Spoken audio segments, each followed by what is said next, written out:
August மாதம் 18ஆம் நாள் செவ்வாய்க்கிழமை. பொதுக்காலம் வாரம் 20. வாழ்வின் வார்த்தைகள். இறை வார்த்தை உங்கள் வாழ்க்கை வழிகாட்டி. முதல் வாசகம். நீ கடவுளைப் போல் அறிவாளியாக இருப்பதாக எண்ணிடினும் நீ கடவுள் அல்ல, மனிதனே.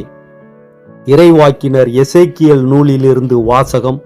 அதிகாரம் 28, இறை வார்த்தைகள் 1 முதல் 10 வரை. அந்நாட்களில் ஆண்டவரின் வாக்கு எனக்கு அருளப்பட்டது. மானிடா, தீர் நகரின் மன்னனுக்குச் சொல், தலைவராகிய ஆண்டவர் கூறுவது இதுவே: உன் இதயத்தின் செருக்கில் நானே கடவுள், நான் கடல் நடுவே கடவுளின் அரியணையில் வீற்றிருக்கிறேன் என்று சொல்கின்றாய். ஆனால் நீ கடவுளைப் போல் அறிவாளியாக இருப்பதாக எண்ணிடினும் நீ கடவுள் அல்ல, மனிதனே. தானியேலை விட நீ அறிவாளிதான். மறைபொருள் எதுவும் உனக்கு மறைவாயில்லை. உன் ஞானத்தாலும் அறிவாலும் உனக்கு செல்வம் சேர்த்தாய். உன் கருவூலத்தில் பொன்னையும் வெள்ளியையும் குவித்தாய். உன் வாணிப திறமையால் உன் செல்வத்தை பெருக்கினாய். உன் செல்வத்தினாலோ உன் இதயம் செருக்குற்றது. ஆகவே தலைவராகிய ஆண்டவர் இவ்வாறு கூறுகிறார்: கடவுளைப் போல் அறிவாளி என உன்னை கருதி கொள்வதால் மக்களினங்களில் மிகவும் கொடியோரான அந்நியரை உனக்கு எதிராக எழும்பச் செய்வேன். அவர்கள் உன் அழகுக்கும் ஞானத்திற்கும் எதிராக உருவிய வாளுடன் வருவர். உன் பெருமையை குலைப்பர், படுகுழியில் தள்ளுவர் உன்னை. கடல் நடுவே மூழ்கி சாவோரென சாவாய் நீயே. அப்போது உன்னை கொல்வோரின் நடுவில் நானே கடவுள் என்று சொல்வாயோ? உன்னை குத்தி கிழிப்போரின் கையில் நீ கடவுளாக அல்ல, மனிதனாகவே இருப்பாய். விருத்த சேதனம் செய்யப்படாதவனைப் போல் அந்நியர் கையால் நீ சாவாய். நானே உரைத்தேன் என்கிறார் தலைவராகிய ஆண்டவர். ஆண்டவரின் அருள்வாக்கு. இறைவனுக்கு நன்றி. பதிலுரை பாடல். பல்லவி. கொல்பவரும் நானே, உயிர் அளிப்பவரும் நானே. நான் சொன்னேன், அவர்களை எத்திக்கிலும் சிதறடிப்பேன். அவர்களது நினைவு மனிதரிடமிருந்து அற்றுப்போகச் செய்வேன். ஆயினும் எங்கள் கைகள் வலிமையானவை. இதையெல்லாம் ஆண்டவர் செய்யவில்லை என்று அவர்களின் பகைவர் திரித்து பேசுவர் என்பதாலும் பகைவனின் பழி சொல்லுக்கு அஞ்சியும் வாளாவிருந்தேன். பல்லவி. கொல்பவரும் நானே, உயிரளிப்பவரும் நானே. அவர்கள் புத்திகெட்ட மக்கள், அவர்களிடம் விவேகம் சிறிதும் இல்லை. ஒரே ஆள் 1000 பேரை துரத்துவதும் 2 பேர் 16,000 பேரை விரட்டுவதும், அவர்களது பாறை அவர்களை விற்றுவிட்டதாலன்றோ? அவர்களின் கடவுள் அவர்களை கைவிட்டதாலன்றோ? பல்லவி. கொல்பவரும் நானே, உயிர் அளிப்பவரும் நானே. அவர்களது அழிவு நாள் அண்மையில் உள்ளது. அவர்களுக்கு வரப்போகும் கொடுமைகள் தீவிரமாகின்றன. அவர்கள் ஆற்றல் இழந்துவிட்டவர்கள் எனவும் அடிமையோ குடிமகனோ எவனுமில்லை எனவும் காணும்போது ஆண்டவரே அவர் மக்களுக்கு தீர்ப்பிடுவார். பல்லவி. கொல்பவரும் நானே, உயிரளிப்பவரும் நானே. நற்செய்திக்கு முன் வாழ்த்தொலி. அல்லேலூயா, அல்லேலூயா. நம் ஆண்டவர் இயேசு கிறிஸ்து செல்வராயிருந்தும் அவருடைய ஏழ்மையினால் நீங்கள் செல்வராகுமாறு உங்களுக்காக ஏழையானார். அல்லேலூயா. நற்செய்தி வாசகம். செல்வர் இறையாட்சிக்கு உட்படுவதை விட ஊசியின் காதில் ஒட்டகம் நுழைவது எளிது. மத்தேயு எழுதிய தூய நற்செய்தியிலிருந்து வாசகம். அதிகாரம் 19, இறை வார்த்தைகள் 23 முதல் 30 வரை. அக்காலத்தில் இயேசு தம் சீடரிடம், செல்வர் விண்ணரசில் புகுவது கடினம் என நான் உங்களுக்கு உறுதியாகச் சொல்கிறேன். மீண்டும் உங்களுக்கு கூறுகிறேன், செல்வர் இறையாட்சிக்கு உட்படுவதை விட ஊசியின் காதில் ஒட்டகம் நுழைவது எளிது என்றார். சீடர்கள் இதை கேட்டு, அப்படியானால் யார்தாம் மீட்பு பெற முடியும் என்று கூறி மிகவும் வியப்படைந்தார்கள். இயேசு அவர்களை கூர்ந்து நோக்கி, மனிதரால் இது இயலாது, ஆனால் கடவுளால் எல்லாம் இயலும் என்றார். அதன் பின்பு பேதுரு இயேசுவை பார்த்து, நாங்கள் எல்லாவற்றையும் விட்டுவிட்டு உம்மை பின்பற்றியவர்களாயிற்றே, எங்களுக்கு என்ன கிடைக்கும் என்று கேட்டார். அதற்கு இயேசு, புது படைப்பின் நாளில் மானிட மகன் தமது மாட்சிமிகு அரியணையில் வீற்றிருப்பார். அப்போது என்னை பின்பற்றிய நீங்களும் இஸ்ரேல் மக்களின் 12 குலத்தவர்களுக்கும் நடுவர்களாய் 12 அரியணைகளில் வீற்றிருப்பீர்கள் என உறுதியாக உங்களுக்கு சொல்கிறேன். மேலும் என் பெயரின் பொருட்டு வீடுகளையோ சகோதரர்களையோ சகோதரிகளையோ தந்தையையோ தாயையோ பிள்ளைகளையோ நிலபுலன்களையோ விட்டுவிட்ட எவரும் 100 மடங்காக பெறுவர், நிலை வாழ்வையும் உரிமை பெறாக அடைவர். ஆனால் முதன்மையானோர் பலர் கடைசியாவர், கடைசியானோர் பலர் முதன்மையாவர் என்று அவர்களிடம் கூறினார். ஆண்டவரின் அருள்வாக்கு. கிறிஸ்துவுக்கு புகழ்.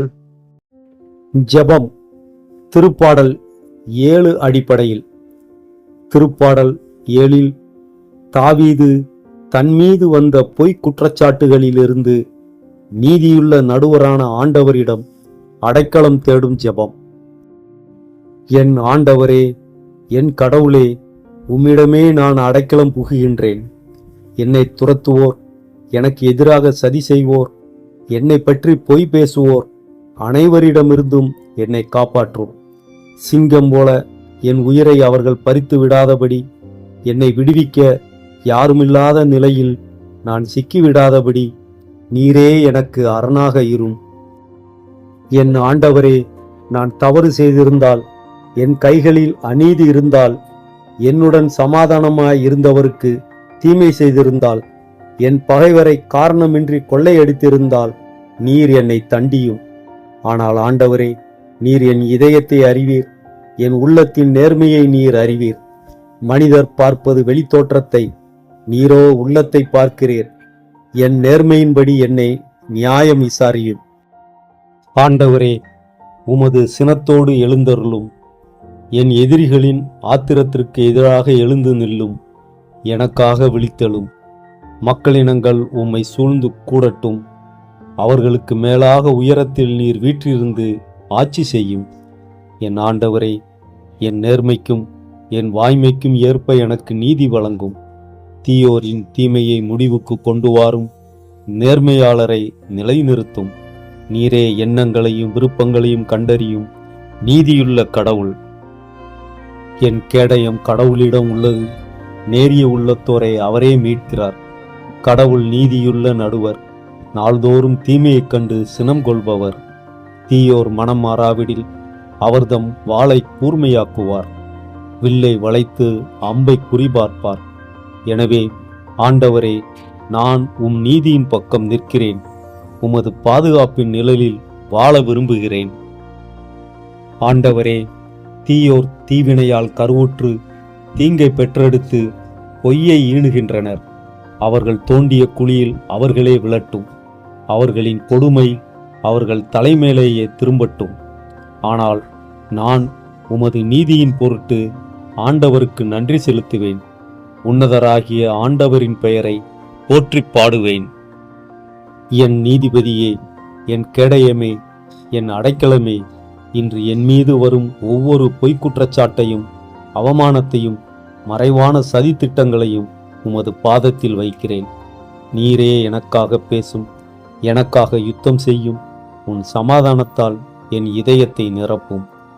இயேசுவின் நாமத்தில் ஜெபிக்கிறேன். ஆமேன். திருச்சிலுவை அடையாளத்தினாலே தீயோனிடமிருந்து எங்களை விடுவித்தருளும் எங்கள் இறைவா. தந்தை, மகன், தூய ஆவியார் பெயராலே ஆமேன்.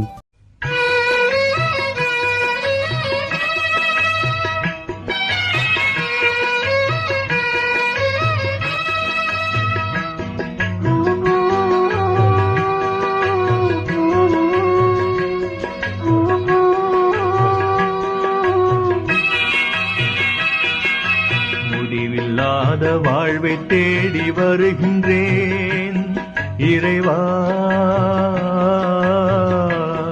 உன் முன்னிலையில் மண்டியிட்டு கிடக்கின்றேன். ஏசையா, முடிவில்லாத வாழ்வை தேடி வருகின்றேன். முடிவில்லாத வாழ்வை தேடி வருகின்றேன். இறைவா, உன் முன்னிலையில் மண்டியிட்டு கிடக்கிறேன். ஏசையா, முடிவில்லாத வாழ்வை தேடி வருகின்றேன்.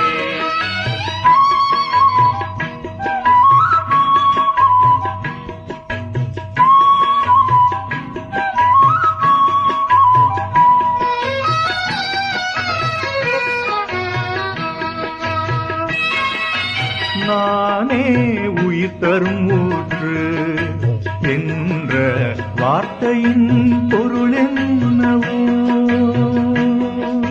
நானே உயிர் தரும் ஊற்று என்ற வார்த்தையின் பொருள் என்னவோ?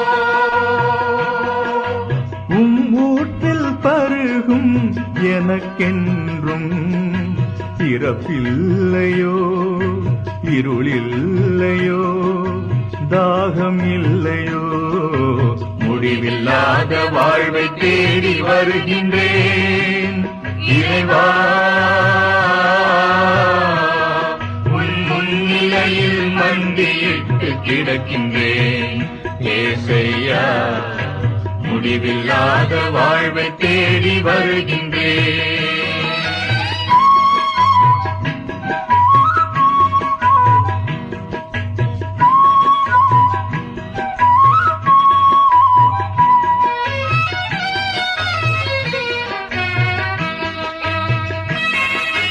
நானே உயிர் தரும் உணவு என்ற வார்த்தையின் பொருள் என்னவோ?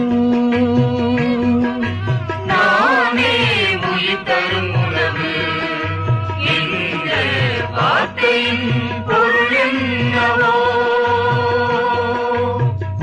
உடலை உண்ணும் எனக்கென்றும் பசியில்லையோ, துயரில்லையோ, துன்பமில்லையோ. முடிவில்லாத வாழ்வை தேடி வருகின்றேன். இறைவா, உன் முன்னிலையில் மண்டியிட்டு கிடக்கின்றேன். ஏசையா, முடிவில்லாத வாழ்வை தேடி வருகின்றேன்.